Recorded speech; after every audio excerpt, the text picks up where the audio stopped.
What's going on, YouTube? This is SG1 Sports, and you're watching our college football channel. We continue to look at the 2021 schedules and project what each team's record will be based off of that schedule. Oklahoma State is up next, the team that really maybe missed their chance last year. This was coming into the season one of the favorites to win the Big 12. Didn't even get to the Big 12 championship game, but they were close. I mean, you go back and look at it.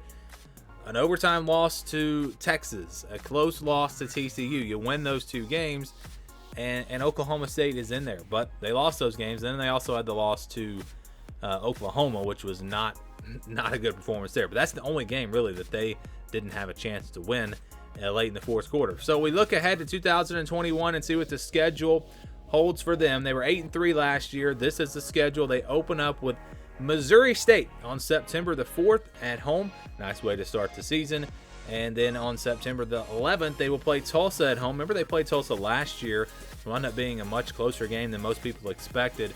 Tulsa does lose a lot of production from last season, though, so I like Oklahoma State's chances in that game. After that, they'll play Boise State on the road at September 18th.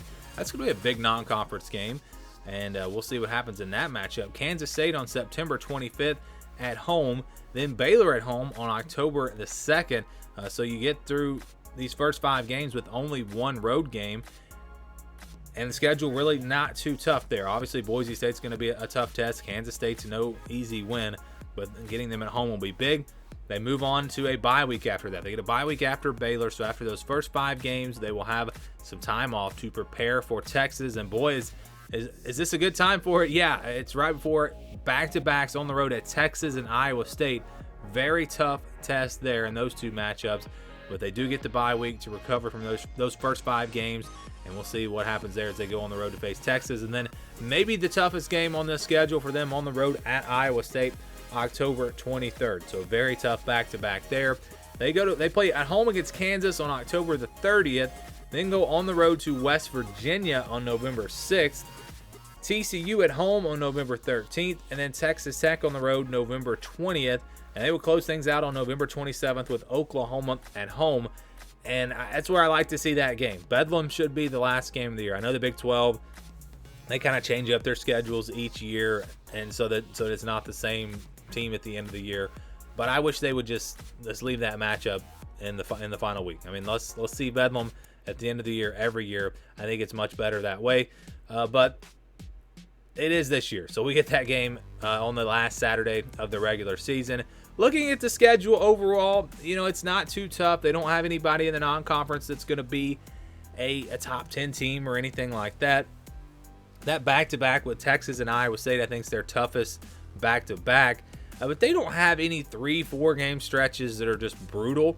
It's really mixed in pretty well. I think having Kansas after those 2 back-to-back games, and then having Texas Tech there late in the year between TCU and Oklahoma. I think the schedule is balanced.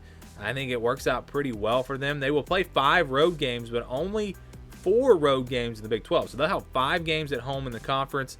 That works out pretty well for them, and this schedule is going to give them a chance. But that back-to-back with Texas and Iowa State, and then of course trying to get over Oklahoma, going to be tough. West Virginia on the road will be a really tough game. So this schedule does wind up being pretty tough for a team like Oklahoma State. It really starts with that Boise State game, though. If you win that game, I think you can start off 5-0 and feel pretty good about yourself. But if you lose that game on the road, it's not going to be a great start to the season. Potentially they lose another game, and then they're sitting there at 3-2 before they even get into the toughest stretch of their schedule. So that's the schedule. Now we're going to project what their record will be, and I want to make it clear that this is not a prediction. Our official prediction will come in the summer. I mean, we are a long ways away from making predictions.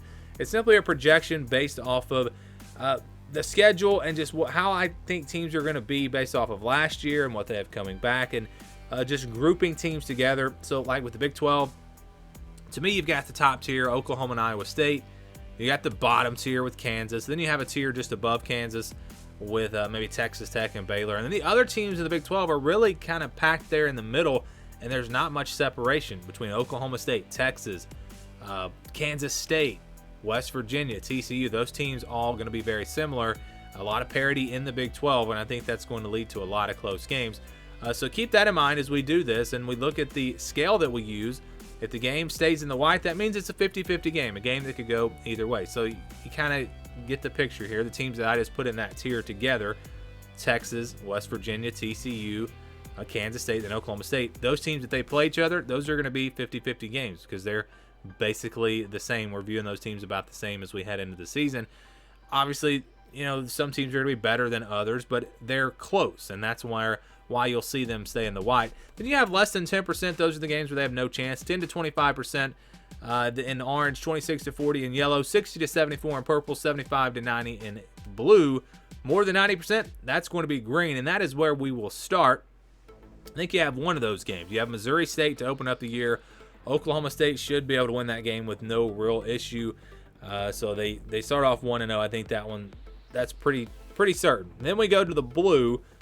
And these are games where I think Oklahoma State's going to be favored by double digits, but they're not going to. There is a chance they could lose, but it would be a pretty big surprise. And I think you have two of these. You have Tulsa and you have Kansas. And again, I know Tulsa was good last year. I know they gave Oklahoma State a game, but they don't have much coming back. And just look how they finished the year against Mississippi State. That's a game that Oklahoma State should win. And then Kansas, obviously at the bottom of the Big 12. It would be a big surprise if they were able to beat. Really, it would be a surprise if Kansas wins any games in the Big 12 this year. So you've got 3 wins there on the schedule that you should be able to get. Shouldn't be too tough. Now we go to the purple. The games where I think Oklahoma State will be favored, but not by a lot. They'll be favored by about a touchdown, 6, 7, 8 points, somewhere in there. I think you have a couple of these. And again, if you paid attention to the tiers I talked about a minute ago, you'll understand what we're doing here. I think you have 2 of those, Baylor and Texas Tech. Again, they're in that tier above Kansas, but below kind of the 5 teams I mentioned earlier in the Big 12. So I think these are both games where Oklahoma State should be favored by about a touchdown. Can they lose? Absolutely. There's no guarantee win. If it's in the purple, that means it's going to be a tough game. But I do think, again, Oklahoma State will clearly be favored in both of those matchups. So let's go to the other side of this now, the games where the Cowboys will be underdogs, and you have a couple of these games. You've got Iowa State and Oklahoma. I think both of these games, Oklahoma State's going to be a touchdown underdog or so. Iowa State on the road going to be tough. I know Oklahoma State did beat them last year, but on the road this year, and Iowa State, with everything they have coming back, I think Iowa State will be favored. And then Oklahoma, obviously, a top 4 team, top 5 team. They get them at home, though, and that'll give them a chance. It's Bedlam. You never know. But Oklahoma clearly the favorite in that game. So then you have the other 5 games here. The other 4 teams in the Big 12 that I talked about, they were in that same tier with Oklahoma State. And I think Boise State is also a 50-50 game. Really don't know how good they're going to be, but you got to go out west. You got to go and play on the blue field against a team that's going to be pretty good. They're always at least pretty good. So that's a tough matchup there. And these 5 games really are going to determine the season for Oklahoma State. If they win all 5 of these games, they're going to have a great year. If they lose 3 or 4 of these games, it's going to be a pretty rough year. So what does the projection say for Oklahoma State? Well, what we do, we take the blue and the green. We count those as wins. The red and the yellow we count as losses. We don't have any of those. Then we average the rest of the games out. If it's yellow, it's 40%. If it's white, it's 50%. If it's purple, it's 60%. And then we average those numbers out just to kind of, it's just a formula that I came up with to just give you a conservative projection. So when you do that for Oklahoma State, they come out right in the middle. I mean, exactly in the middle of between 7-5 and 8-4. So if it's right in the middle, we're going to go conservative because that's really what this is all about. Just giving you a conservative projection that's kind of in the middle of what could happen. Obviously, our prediction may be much different, but the projection, if you go with that and you go with the conservative approach, is 7-5 for Oklahoma State. Now, like I mentioned, they were in between 7-5 and 8-4, right in the middle. So if you wanted to go with 8-4, that would be okay. But if you look at their 50-50 games, 3 of those 5 games are on the road. So again, I think there are some things that would maybe pull that projection down to 7-5. But really, it was right in the middle of 7-5 and 8-4. So the projected record for Oklahoma State, 7-5, which would be a step back from where they were last year, but not a huge step back. Still, a solid year. Probably not going to finish in the top 25 if they do indeed go 7-5. But that's what the projection is. What do you guys think? Do you agree? Do you disagree? Do you think they could do better? Do you think they'll do worse? Give me your thoughts down in the comments below.